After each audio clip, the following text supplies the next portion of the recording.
আসসালামু আলাইকুম প্রিয় দর্শক, আশা করছি মহান আল্লাহর রহমতে সবাই ভালো আছেন।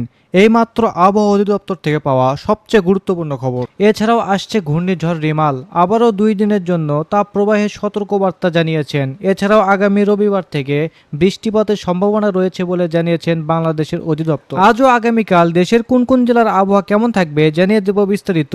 আর এরকম সঠিক আবহাওয়ার খবর পেতে আমাদের চ্যানেলটিকে অবশ্যই সাবস্ক্রাইব করে পাশে থাকা বেল আইকনটি এনেবল করে দিতে ভুলবেন না। তো চলুন শুরু করা যাক। বাংলাদেশের তাপ প্রবাহের কারণে আগামী 2 দিনের হিট অ্যালার্ট জানিয়েছেন বাংলাদেশের আবহাওয়া অধিদপ্তর।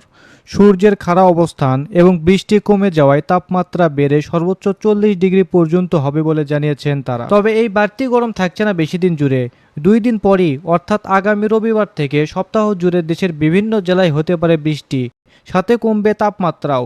দেশের মধ্যাঞ্চল ও উত্তরাঞ্চল বৃষ্টির সম্ভাবনা একটু বেশি। এছাড়াও গত 24 ঘন্টায় দেশের তাপমাত্রা রেকর্ড করা হয়েছে রংপুর, দিনাজপুরে 39 ডিগ্রি সেলসিয়াস। এ সময় ঢাকার সর্বোচ্চ তাপমাত্রা ছিল 36.3 ডিগ্রি সেলসিয়াস। এদিকে ঘূর্ণিঝড় রিমাল সম্পর্কে আবহাওয়ার মডেল বিশ্লেষণ করে জানা যাচ্ছে, আগামী 20 মে দক্ষিণ বঙ্গোপসাগরে তৈরি হতে পারে একটি ঘূর্ণাবাত। সেটি সোজা উত্তর দিকে অগ্রসর হয়ে শক্তি বৃদ্ধি করতে পারে।